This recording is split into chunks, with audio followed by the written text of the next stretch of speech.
Hello again, gandang kachika life! For today's video, update po tayo about Katden.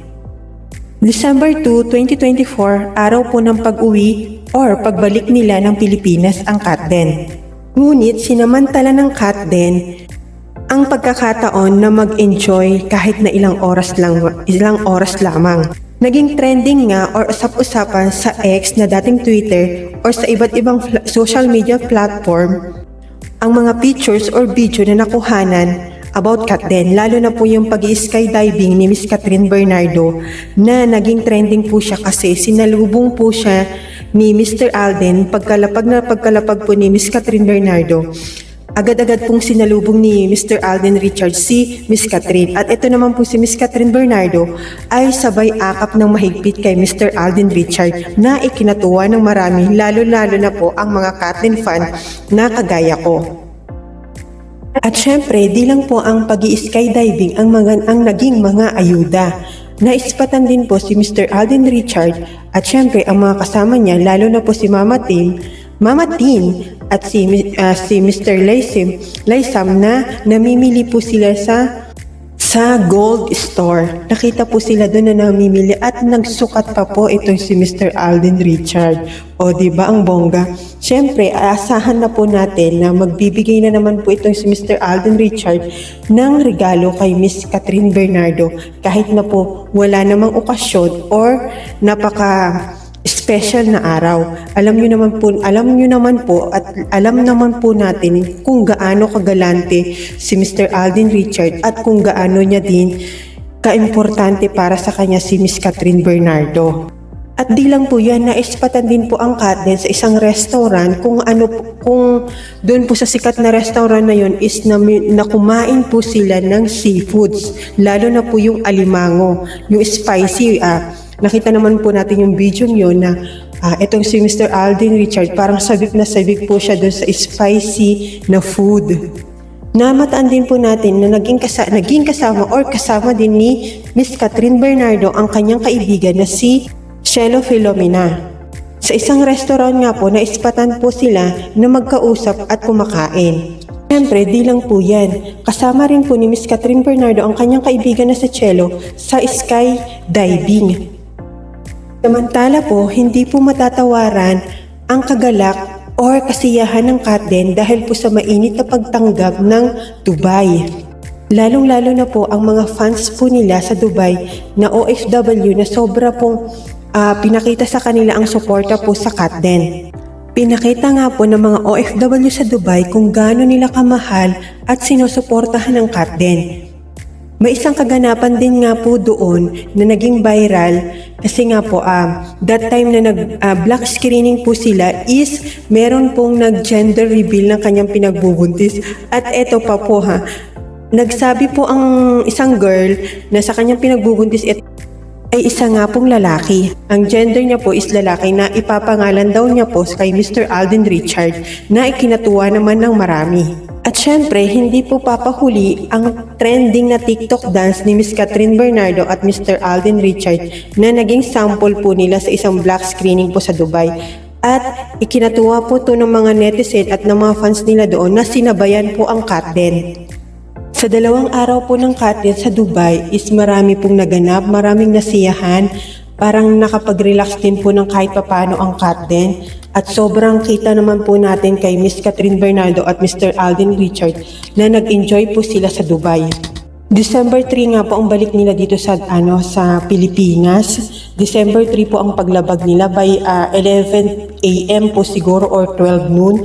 Andito na po sila sa Pilipinas. Yun na nga po ay hihintayin natin kung ano po yung magiging ganap or totoo po bang may mangyayaring teleseryeng gagawin ang Katden. Nabali-balita nga po at ito po, wala pa po siyang totally confirmed. Samantala, nilabas na po ng ABS-CBN Christmas ID Station 2024 ang part po ni Miss Catherine Bernardo na makikita po sa kanyang mukha, sa kanyang aura na napakaganda, na maaliwalas at makikita mo sa mga ngiti niya na hindi na po siya tulad nung last year na parang may sakit or may dinadamdam na hindi mo hindi natin ma-explain kung ano yung sakit na nararamdaman niya. But for this time po, 2024 a Christmas ID po is napakaganda po ni Miss Catherine Bernardo. Samantala, dumako naman po tayo sa kinita po ng movie ng Katin na Hello Love Again. Ito po ay umabot na po sa 1.4 billion pesos. Ang kinita po worldwide po ito worldwide. Ang kinita ng Hello Love Again.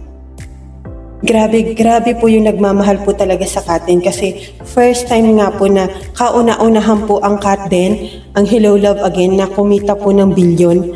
At ito nga po, nagsabi po si Miss Christine Fermini na mahirap na po itong abutin ng ibang pelikula. Pero hindi naman po tayo syempre sigurado. Pero yun nga po, nakikita po natin na mahihirapan po ang ibang movie na aabutin po itong 1.4 billion pesos.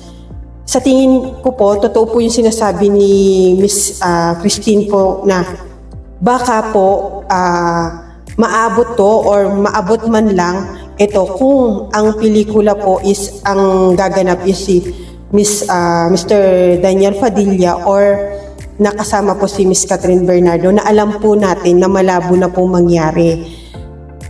Yun nga po, syempre marami pong mai-excite na mga netizen or mga fan kung paano nila gaganapin o gagawin yung movie yun or paano kung maganda ba yung movie. At alam naman po natin na syempre ito is ano lang naman po is opinion lang, no. Alam naman po natin na malabo nga po itong mangyari. But meanwhile is maraming salamat sa mga Katin fan, Katin lovers, Katin family na nagpakita po na suporta sa Katin. Na ito nga po, number 1 po ang Hello Love Again. Number 1 po ngayon ang Katin. Lalong-lalo po si Miss Catherine Bernardo, nangunguna po siya.